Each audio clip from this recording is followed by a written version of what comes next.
Hi everyone. Today is the second of the introduction lessons for economics. In the last mini lesson, we talked about the basic definition of economics. Today, we're going to discuss the difference between macro and microeconomics, which is basically the divide between the two branches of economics we're going to focus on for the remainder of the semester.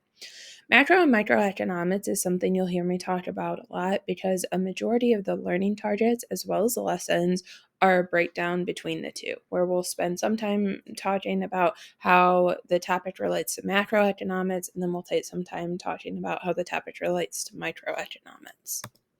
The learning target for this lesson is I can describe the difference between macro and microeconomics. Just a reminder, you are required to take notes for this class.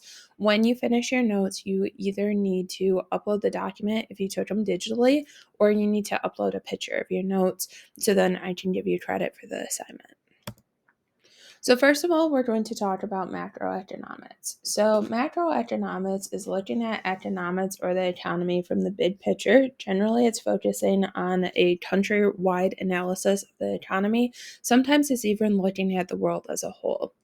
It is concerned with how the overall economy works, and it can include a lot of topics. For example, it can include the study of GDP, which we'll talk more about throughout the marking period. Basically, GDP is looking at the composition of all the goods and services provided within 1 year within individual countries. So it's adding everyone in the entire economy for an entire country up together. Looks at employment and, even more importantly, unemployment. Generally, those statistics are provided on at least a state level, if not a countrywide level. Looks at inflation. The inflation can either be measured on a country by country basis or it can be measured on a worldwide basis. It looks at industries, especially looking at industries as a whole. Sometimes individual industries is considered part of microeconomics, but when looking at industries together and comparing the similar resources and things like that, that's macroeconomics. It also considers economic growth. So, is the economy doing better? Is it doing worse? And the study of imports and exports, which is even looking further into that relationship between two or more countries.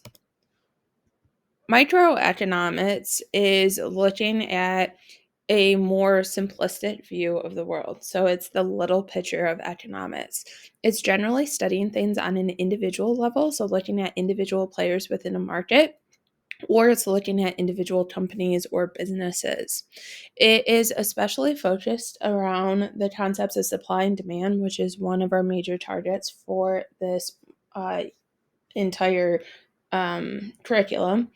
And it looks at how supply and demand works within individual markets.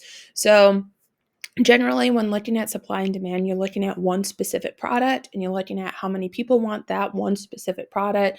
And then you're looking at, based off of how many people want it, how many are available, and those together work to determine price.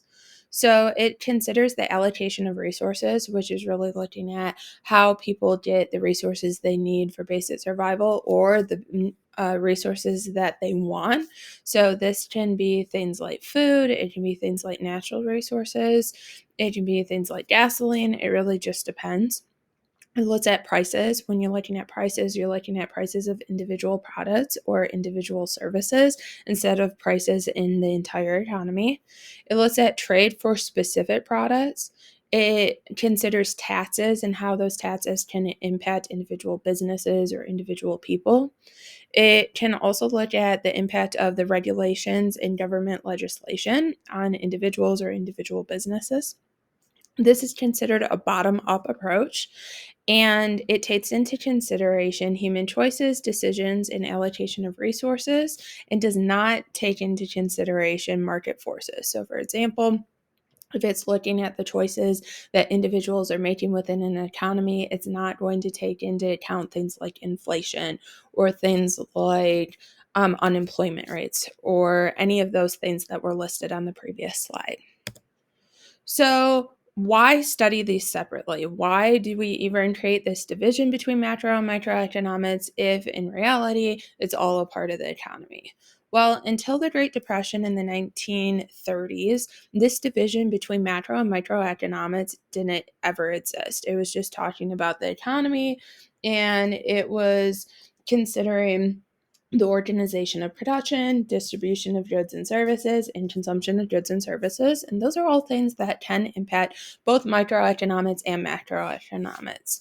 However, after the Great Depression hit, economists were really studying the economy and trying to figure out what went wrong. Well, one of the main concepts of economics, and especially of economics at this time period, was this concept of elasticity. Elasticity is a concept we'll learn more about when we talk about supply and demand, but it's basically the idea that when things happen within an economy, things will naturally shift in terms of prices of goods and services to ensure that an economy doesn't collapse. It looks at the demand of a product, and it looks at the supply that's available, and it looks at the price that it's set at. Well, when they were looking at the economy during the Great Depression, it was not able to be explained by those factors. Instead, they had to start expanding their consideration of what equilibrium included. And so they started looking at things like goods. So, what goods were being available? They looked at labor. So, this especially was looking at the unemployment rates. During the Great Depression, the unemployment rates reached nearly 25%, which is the highest in US history. And they also looked at various finances. Obviously, the Great Depression was formed mainly as a result of the stock market crash. So, there were other factors at play other than the basic factors of supply and demand. So, throughout this marking period, we're really going to be looking at different topics in relation to macroeconomics. So, how does this impact the entire country? How does it impact government policies? How does it impact the comparison between different countries, as well as microeconomics? How does it impact you individually? How could it impact your family individually? How could it impact individual businesses within the community? And it's important to remember that both of these concepts are equally important to understand. They just look at different topics. So, a majority of our mini lessons, as well as units, will focus on a balance between the two. However, there are a handful that are more focused on macroeconomics and a handful that are more focused on microeconomics.